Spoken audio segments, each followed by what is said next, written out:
The roar of the jet engines echoed in the air, harmonizing with the soft strains of classical music filling the luxurious cabin. Sunlight shimmered off the sleek fuselage of a private jet parked at a top-tier terminal. Inside, the atmosphere radiated quiet sophistication, plush leather seats, gleaming gold fixtures, and an overall aura that whispered of privilege. The passengers aboard were the type who effortlessly navigated the world. Business leaders, diplomats, high-profile entertainers, and social elites.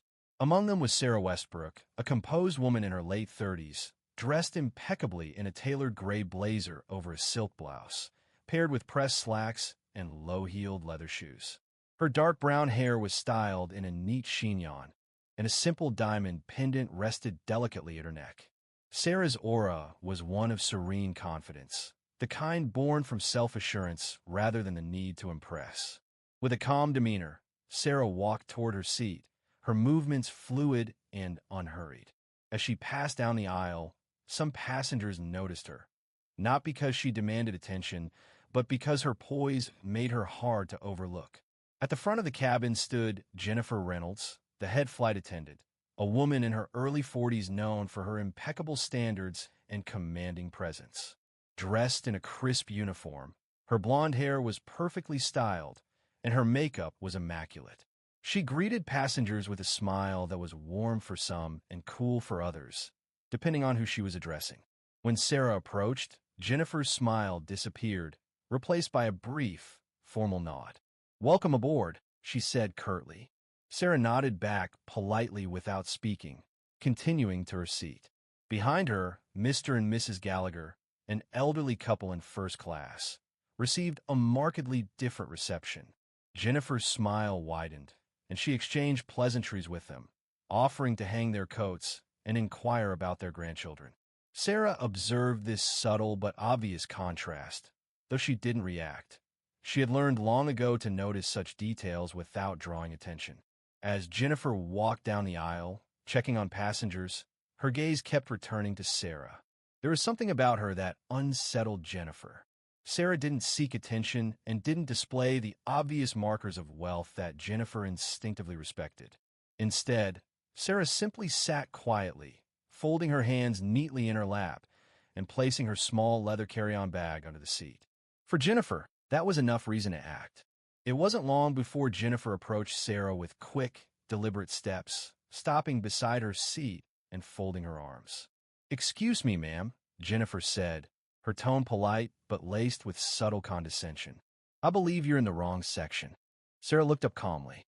"This is my seat," she replied quietly, her voice steady and composed. Jennifer stood her ground. "This section is reserved for our premium passengers," she said, her words pointed. "I'll need you to move to the back." Nearby, a well-known socialite, Margot Bennett, leaned forward, whispering something to her companion, a well-dressed businessman named Aaron Stone. Margot raised an eyebrow, intrigued by the exchange. Sarah remained still, her eyes unflinching. "Perhaps you should check the passenger list before making assumptions," she suggested in a calm, even tone. Jennifer's smile tightened into something brittle. "I don't need to check anything," she snapped. "I know who belongs here." The tension in the cabin grew. Passengers exchanged glances, some awkward, others curious. A few muttered under their breath. "She must have snuck in," Margot whispered, just loud enough for those nearby to hear. Jennifer seemed to take that as confirmation. She raised her voice so the entire cabin could hear. "I'm going to ask you one last time," she said, her tone sharp. "Move to the back, or I'll call security." Sarah didn't flinch. She remained calm. "I've already told you," she said simply. "I'm not moving." The air in the cabin thickened. Jennifer's frustration turned into outright anger.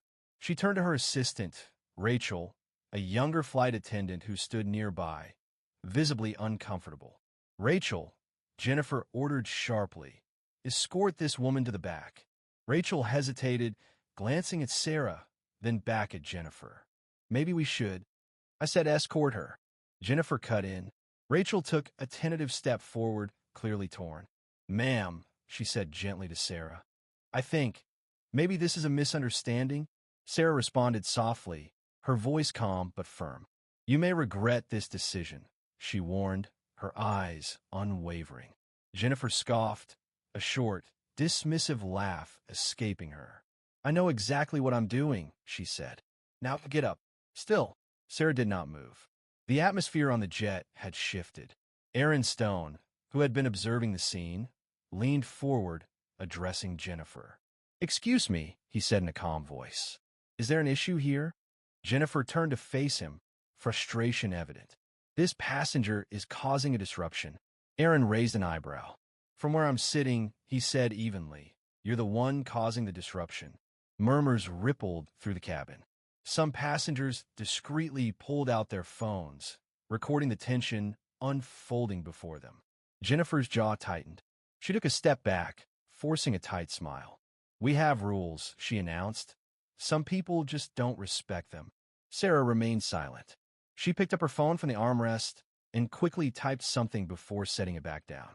"You're making a mistake," she said softly, her tone resolute. A few minutes passed, and Jennifer, determined not to lose face, returned with a tray of drinks. She served Mr. and Mrs. Gallagher, then moved on to the other passengers. When she reached Sarah's seat, she deliberately passed without acknowledging her. Sarah spoke gently. "May I have a glass of water, please?" Jennifer paused, glancing back with a barely contained sneer. "I'll get to you when I can," she said coldly, before continuing down the aisle. Passengers exchanged uneasy glances, some whispering among themselves. Rachel shifted uncomfortably, her lips pressed together. Later, as Sarah shifted her leg to stretch, Jennifer returned with her tray. Instead of offering the drink, she veered towards Sarah and deliberately collided with her leg, spilling water onto her lap. Jennifer gasped dramatically. "Watch where you put your legs," she snapped, her voice sharp. "You've made a mess." Sarah calmly looked at her, brushing the water from her trousers. "You walked into me," she said quietly, her voice even but firm. Jennifer's face flushed with anger. "Maybe you're the one who doesn't belong here," she hissed.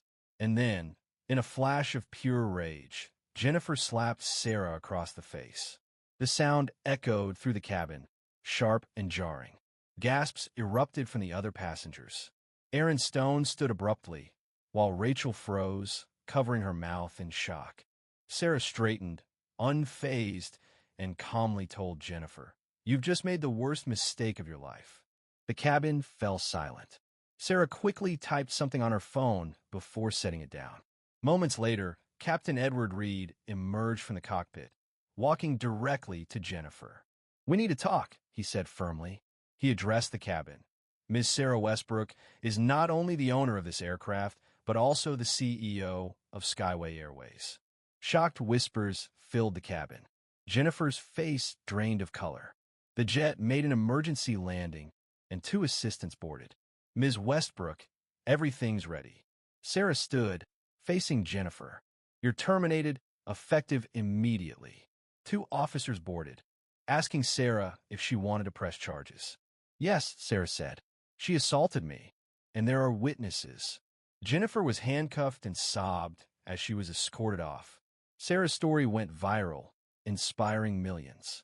She enforced changes at Skyway Airways and sparked a movement for respect.